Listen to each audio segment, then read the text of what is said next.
السلام عليكم ورحمة الله تعالى وبركاته. وأنا كنتصفح هاد الفيسبوك والصفحات وهادي، لقيت واحد المنشور دايرو السي شوقي بن زهرة على بعض الجزائريين وهم يسبون بعض العيالات.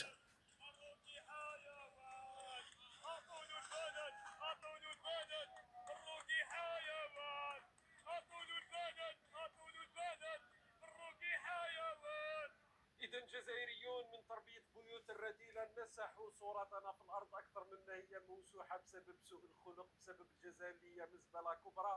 والبارحة بعد الإنجاز الكروي التاريخي للمغرب خرجوا للاعتداء مثل ما رأيتم على نساء مغربيات كانوا وحدهم، مع تخيلوا مع أطفال صغار. هادو هما تربية بيوت الرذيلة اللي نتكلم عليهم. لا أخلاق لا شرف لا أي شيء، وهذا هو الفرد الجزائري اليوم باستثناء منطقة القبائل اللي هي حالة خاصة. فما يحدث يبين الإشكالية الأخلاقية. وقصة أريد أن أكون أو أحلم أن أكون مغربي، لأنه عجزنا في الجزائر أننا نبني هوية نبني ثقافة. فصار الجزائري اليوم عبر اي انجاز للمغرب، عبر اي نجاح للمغرب، يخرج الكراهيه تاعو اللي درسناها في المدرسه الجزائريه صراحه، وفي كثير او في اغلب العائلات الجزائريه اليوم فقط هو تحصيل حاصل، وهي عقده ايضا. كل ما يكون نجاح. البارحه رحيمي وناحي اللي سجلوا اهداف المنتخب المغربي كلهم خريجي اكاديميه محمد السادس لكره القدم، معناتها انه العاهل المغربي هو من اعطى هذه الرؤيه التي حقق بها المنتخب المغربي هذا النجاح، في وقت انه في الجزائر تعرفوا البلد مزبله كبرى، اخفاقات في جميع المجالات، وازمه هويه ايضا، غياب تاع ثقافه، بلد ولد سنه 1962. كل هذا يعني يلخص ما حدث البارحه. ايضا يعني التهجم او الاساءه الى العلم المغربي كنت نشرتها في اكس البارحه، كنت اول من نشرتها لتبيان الحقيقه تاع ما هو موجود ايضا اليوم، لانه هذه الاحداث حدثت في فرنسا في ضواحي باريس في مدينه اوبرفيليي. وتربيه بيوت الرذيله بينوا مره اخرى على اخلاقهم القذره. والله المستعان دائما. هذا هو تربية بيوت الرذيلة. شكرا جزيلا على هذا المصطلح، مصطلح في البلاصة ديالو، تربية بيوت الرذيلة. طبعا هنا شفنا هاد الشيء واش وقع، هذا ديال كرة القدم، وخرجوا شي عيالات وبقاو هذوك كيسبوهم، عطيوه البنان، عطيوه مشتاق للبنان مسكين ومشتاق لكلش، وطبعوا قطعوا الاعلام. ومحاولة أخرى لإحراق العلام كنت درتها في واحد الفيديو، واحد السيد يحيدوا لهم.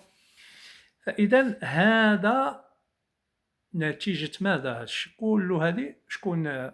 بينما المدرسة المغربية تنتج لاعبين ممتازين، أشكال أناحي رحيمي، وأشكال مجموعة جسيم، وأشكال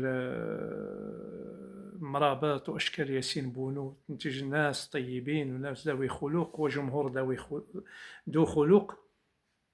ماذا تنتج الجزائر؟ تنتج المجرمون، أو تنتج المجرمين، وتنتج قليل الترابي وقليل الأدب، وتنتج السفلة واللصوص. مهم داك لو كوتي الخبيث كاع اللي فتشت فيه تلقاه. عاد بعض الأشراف أتكلم ويعرفون جيدا، وأعرف جيدا من أقصد، بعض الأشراف الجزائريين وهم على قلتهم.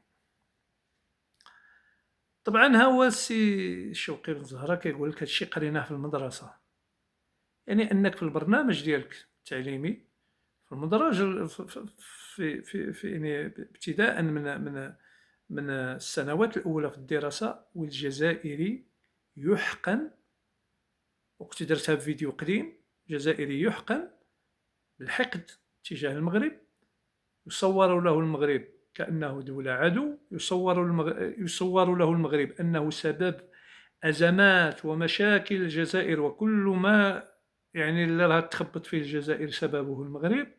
يصور له المغربي على أنه أكبر مجرم على الأرض، على أنه هو المحتل، على أن هذا برنامج دراسي هكذا. يعني هذه منظومة كدير هذه الأمور، كتعلم الناس هذه الأمور، وكتزيد له في الإعلام كذلك، كتنتج عاد ديالها واحد الإعلام موجه سبيسيال لزرع الفتنة، موجه سبيسيال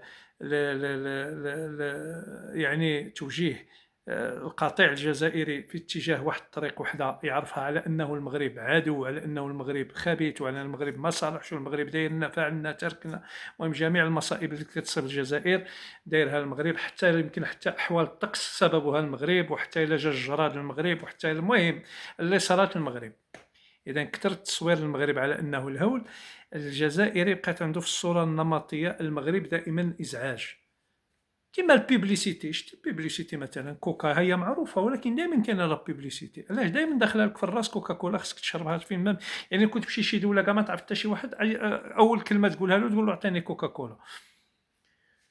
اذا هذا في الصوره النمطيه ديالو، في العقل الباطني ديالو دائما لوسكو ان الجيريان فوا ان ماروكان صافي بدي يرجف، بدي فيبري،